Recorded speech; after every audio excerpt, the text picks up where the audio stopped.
reason or another, the patient's never really got around to having her ears cleaned out, and obviously with lockdown, she wasn't able to visit during that time period. Now, the client, unbeknown to her, possibly has one or two conditions.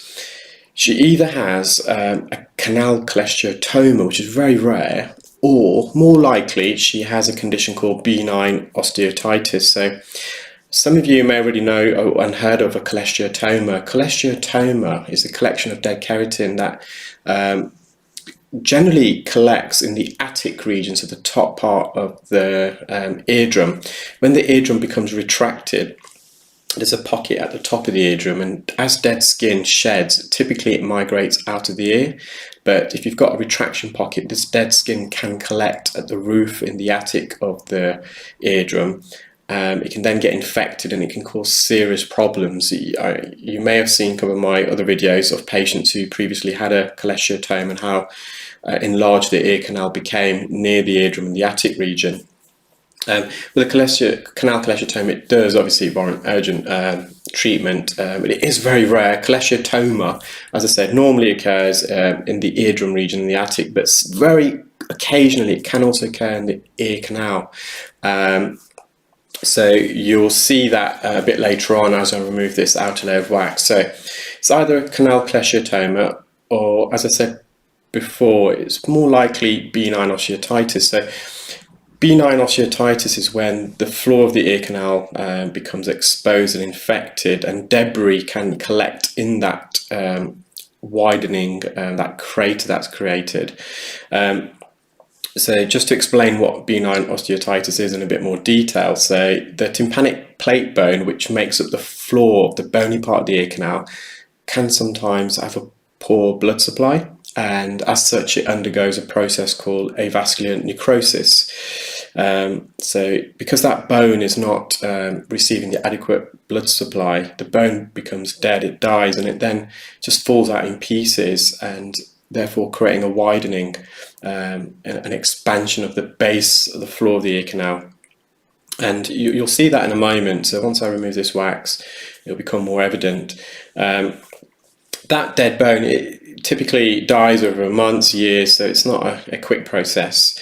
Where that bone has become exposed, it can heal itself. You can have kind of obviously the skin regrowing over that crater, but it does leave it open and subject to debris and dead keratin collecting inside there. And if someone has benign osteotitis, it does require regular cleaning. And sometimes it can get infected, you can get a bit of discharge, a bit of otorrhea in that area, and therefore the patient will also need to use antibiotic ear drops. So as you saw, I was using the Zolner suction probe. It was very sticky, this wax. When I say sticky, it's more like butter, very soft and gooey as well. So I put some olive oil drops in right at the beginning, went back in with the standard Zolner suction probe, but then I decided to revert to a Jobson horn. Because the wax is quite lateral near the entrance, we're able to use an ear hook or a Jobson horn even if the ear canal is fully occluding, because we can make a bit of contact with the canal wall. The outer third of the canal wall is made up of cartilage, and it's got a thick layer of skin around 1 millimeter in thickness, but the inner 2/3 of the ear canal, you have a very thin lining of skin that coats the bone. That lining of skin is almost 1/10 of a millimeter, so 0.1 millimeters, and therefore it just makes that part of the ear canal very uncomfortable and sensitive if you do make contact with it. And you can see now, so this is this dead keratin, this widening, this crater at the floor, the base of the ear canal and the bony portion. It's a shame that I didn't record live audio, because you would be able to hear when I make contact with that dead keratin just how hard it was. It kind of emitted a ping noise when I made contact with it. But we will come back to that a bit later. So the main mission at the moment is to remove this occlusion, this wax. And you can see it's got the consistency of butter. It's really dense and thick and sticky. It's the worst type of wax. I don't really enjoy removing this type of wax because it's quite a tedious process, but I can't complain. I treat what I get, and and actually it does test you, so for that reason alone, I don't mind them. But it's one of those ones that I think, oh no, I'm prepared for it being quite a long procedure. So just a slight gap there at the top, and we're just at the juncture of the cartilage bony part, so I've just managed to get a Jobson horn in there, just in that gap, and bring some wax forwards and release it and extract it from the ear canal. I'm now going more in the center. So when you've got soft wax like this, like butter, we're able to use the Jobson horn and go directly into the middle of the wax. If the wax is firmer, however, you wouldn't be able to do that because you'll just be pushing that further in and against the eardrum. So I just loosened and dissected some of that wax in the middle part of the plug, put some drops in, and I'm now just going back in with the Zollner suction probe to see if I can vacuum a bit more. And again, you can see that crater, that dead keratin, just in view there, kind of the bottom right of screen. You can see it's very light in colour, so that's dead keratin in that when it's that shade. And you can actually see that widening as well. You can just see where I am now, that's the original part of the ear canal wall, and you can see as you go down, it rears off to the right, so that's that widening.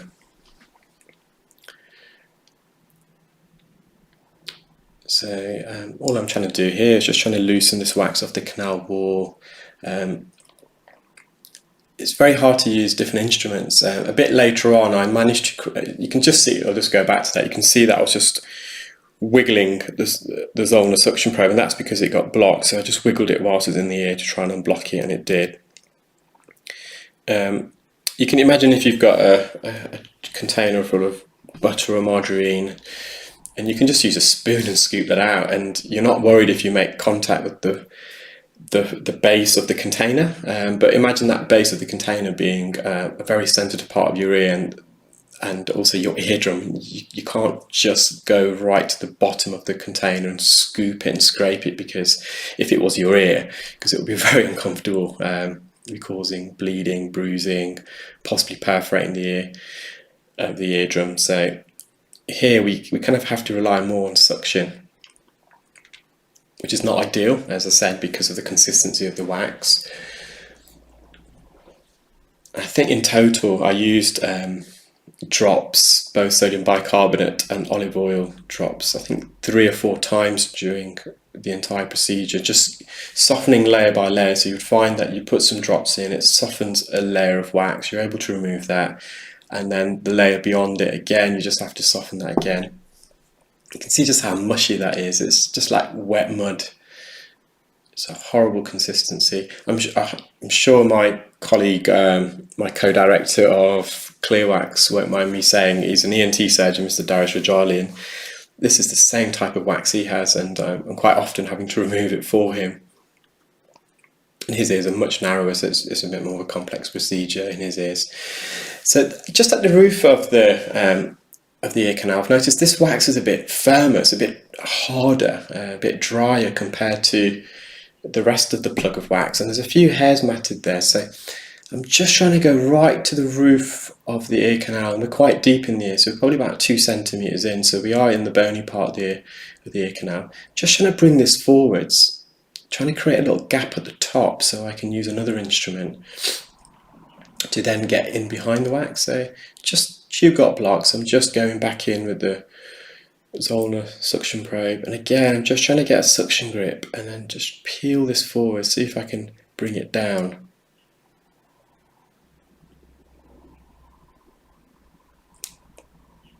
You can see it's quite stubborn still.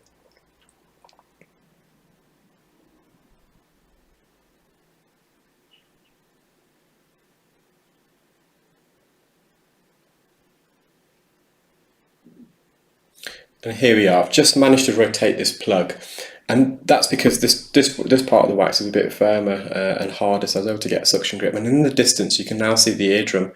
However, this plug doesn't want to come out still, because beyond that the wax is softer and it is stuck to the eardrum. So just thought I'll give it one more go, see if it comes out in one big mass, but again it's quite mushy. I'm not able to get a suction grip, well, an adequate one enough to extract this.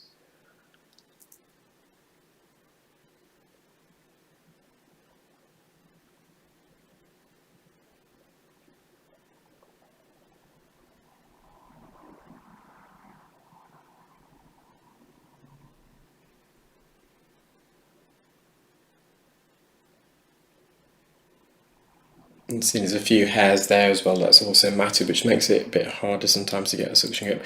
So I just thought, well, you know what, let's go in with the force. Let's see. And the idea behind this is I noticed those hairs and I thought, if I grip onto these hairs, maybe, I've been quite optimistic, that as I pull the hairs out, this wax, this matted wax that's attached to it would also come out with the hairs, but it didn't. The crocodiles just pluck the hairs out. So because I had got a gap now, I can now go in with the ear hook. So that ear hook I had to insert almost 3 centimeters. I was quite close to the eardrum, but there was an opening, so it was, as long as I was steady, I was able to get in behind it. But this remaining residual wax, it's plastered directly onto the eardrum, so there's no other instrument we can use.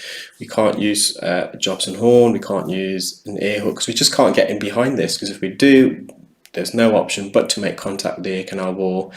Patient will find it uncomfortable. Again, I could scrape and injure the eardrum as well. You can see that exposed bone there, so you can just see a thin layer of skin. Just on the right hand side now, you see the rim of the original canal wall, and just to the right, a layer of skin that's kind of healed over that exposed bone. So I've just put some drops in, I think, just to kind of loosen this last plug. Drops is so useful. I compare drops when removing wax, especially this consistency of wax, to an egg in a potato cake mixture or fish cake mixture. It binds all the ingredients together, and that's what drops does. It binds everything together. So the wax generally comes out in a plug.